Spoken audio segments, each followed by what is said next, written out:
स्वीकारण, सत्य का स्वीकारण मनुष्य के लिए बहुत ही महत्वपूर्ण है। जब तक मनुष्य सत्य को स्वीकार नहीं करता, उसे असत्य से लड़ने की शक्ति प्राप्त नहीं होती। जब आप भोजन करते हैं तो क्या होता है? आपका पेट स्वीकारता है कि वो भर चुका है और आप भोजन करना बंद कर देते हैं। जब आपको निद्रा आती है तो क्या होता है?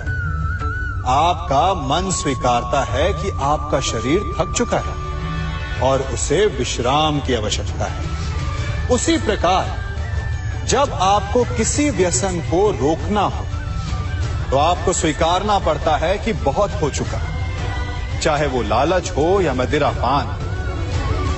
उस व्यसन का त्यागना तभी प्रारंभ होता है जब आप ये स्वीकार कर लेते हैं कि आप उस व्यसन के बंधक हैं। हम सब शीघ्र ही सफलता चाहते हैं, ढेर सारी संपत्ति और सुख चाहते हैं, और ऐसे में कई बार हम छोटे मार्गों का चयन कर लेते हैं। वो मार्ग जिनमें परिश्रम नहीं होता, जिनमें होता है तो केवल छल, कुटिलता और भाग्य का सहारा। जैसे कि जुआ।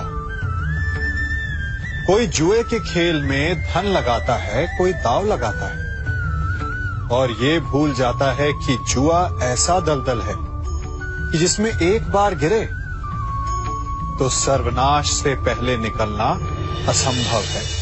यदि आप जीते तो और जीतने की भूख बढ़ जाएगी, और यदि आप कुछ हार बैठे तो उसे पुनः पाने के लिए आप फिर से खेलेंगे। मनुष्य को ये आभास ही नहीं होता कि अपनी संपत्ति के साथ साथ वो अपनी मानवता, अपने संस्कार, अपना धर्म और अपना उत्तरदायित्व तक सभी जुए की भेंट चढ़ा देता है। इसलिए कुछ पाना है तो परिश्रम से पाओ। यदि कुछ जुए में जीता तो वो उतना शीघ्र ही खो दोगे, चूंकि उसे परिश्रम से पाया नहीं गया है, और उसकी रक्षा करने के लिए आपके मन में स्वाभाविक प्रयास भी नहीं होंगे। आपने अपने जीवन में कभी तलवार खरीदी है? क्या देखकर तलवार खरीदते हैं? उसकी मयान देखकर या उसकी धार देखकर? अरे, मैं भी कैसा प्रश्न पूछ रहा हूं आपसे। ये आवश्यक थोड़ी कि आप कोई योद्धा या क्षत्रिय हो। ये भी हो सकता है कि आप कोई व्यापारी, कोई छात्र या शिक्षक हो। तो चलिए मैं आपसे ये पूछता हूं कि आप नए वस्त्र कैसे खरीदते हैं? क्या उसका रंग रूप देखकर खरीदते हैं या उसकी गुणवत्ता देखकर? गुणवत्ता देखकर, है ना? ठीक उसी प्रकार जब आप किसी मनुष्य से मिले तो उसके रंग रूप पर मत जाइए, उसका आचरण समझने की चेष्टा कीजिए, उसकी मेधा, उसकी प्रतिभा का मूल्यांकन करने का प्रयास कीजिए। आपका जीवन बहुत ही सरल हो जाएगा। आप सब ने अपने जीवन में एक कहावत तो सुनी ही होगी कि एक चुप 100 को हराए। सुनी है ना?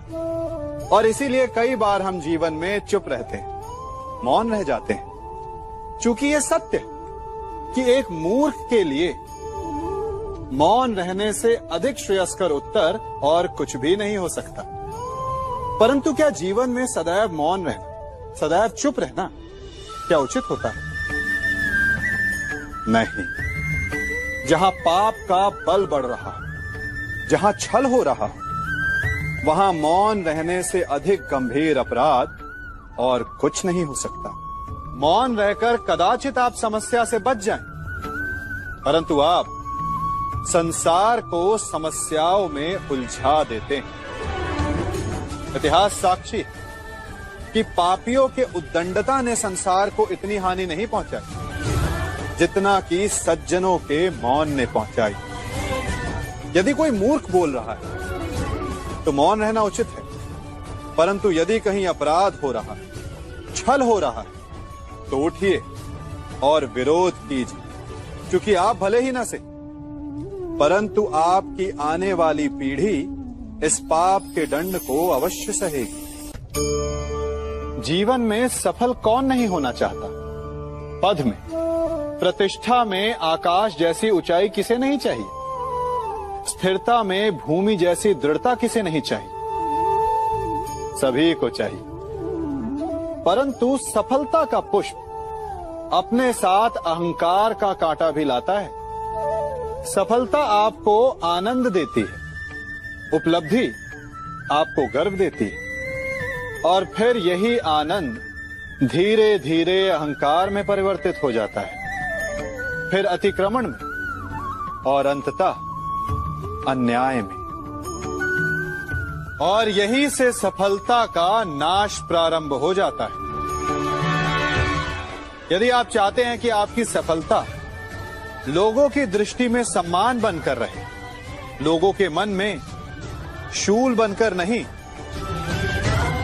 तो ये आप वृक्ष से सीखिए। फलों से लदने के पश्चात वो झुक जाता है। उसी प्रकार सफलता मिलने पर विनम्रता अधिक आवश्यक है, और जीवन में अधिक सफलता पाने के लिए या पाने पर और अधिक विनम्र हो जाना चाहिए।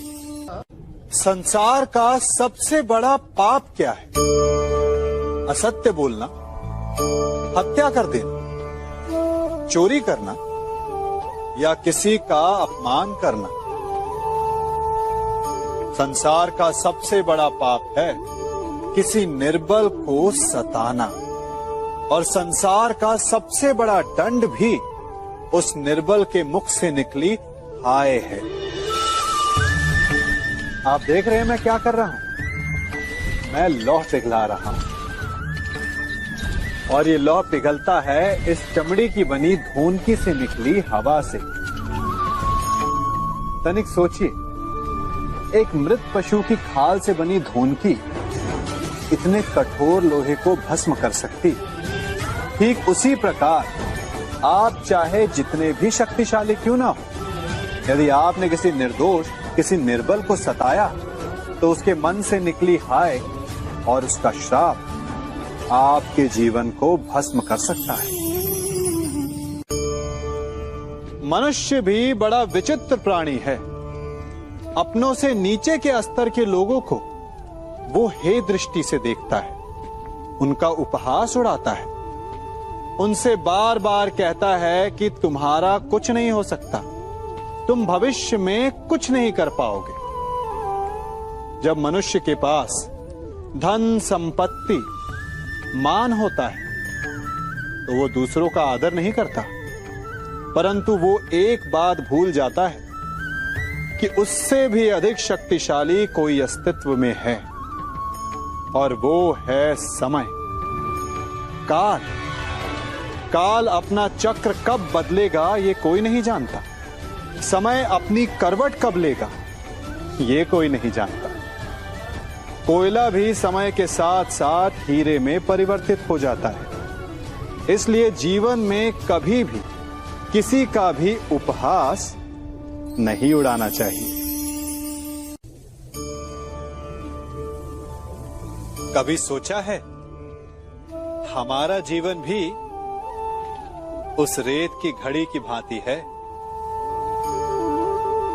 जो रेत नीचे गिर चुकी है वो हमारा अतीत है, जो अब भी ऊपर है वो हमारा आने वाला भविष्य है, और वर्तमान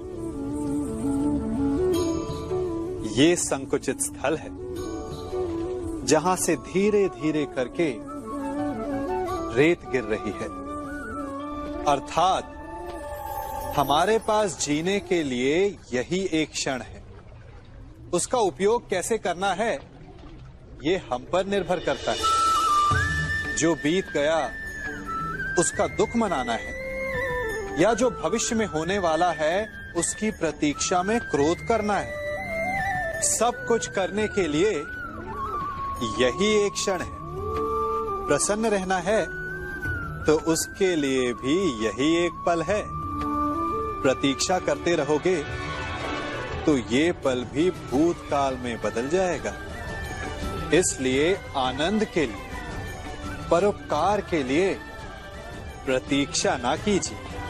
आपके पास जो पल है उनका भरपूर सदुपयोग कीजिए, क्योंकि इस घड़ी को पलटकर आप फिर से समय अवश्य गिन सकते हैं, परंतु अपना बीता हुआ समय आप वापस नहीं लौटा पाएंगे।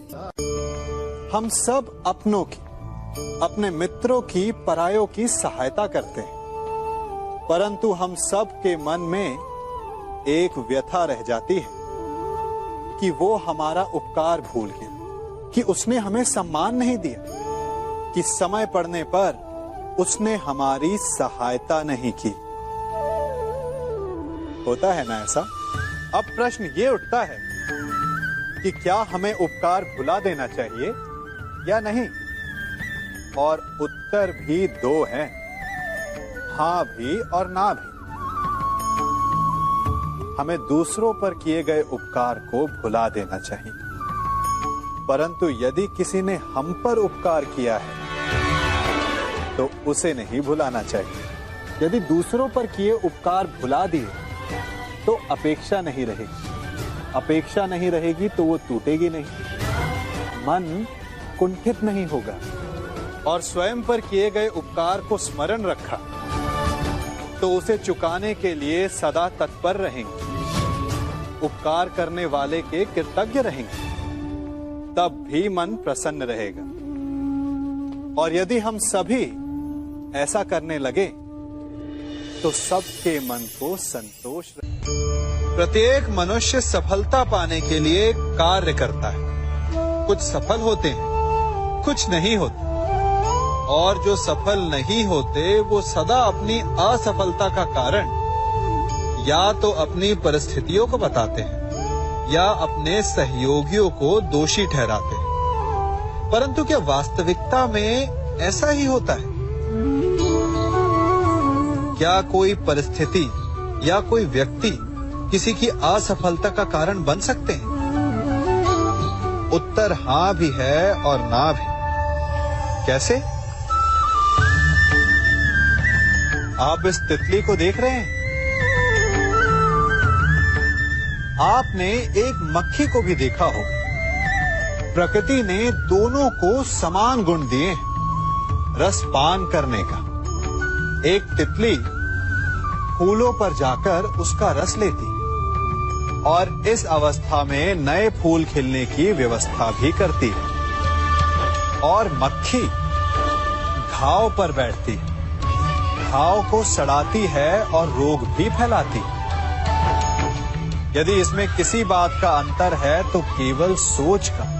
यदि आप उचित मार्ग चुनेंगे तो आपको सफलता मिलेगी, आप में उत्साह बढ़ेगा, और यदि आप अनुचित मार्ग चुनेंगे तो आपको असफलता मिलेगी, निराशा मिलेगी। अब उचित मार्ग चुनना है या अनुचित मार्ग, ये निर्णय तो आप पर निर्भर करता है।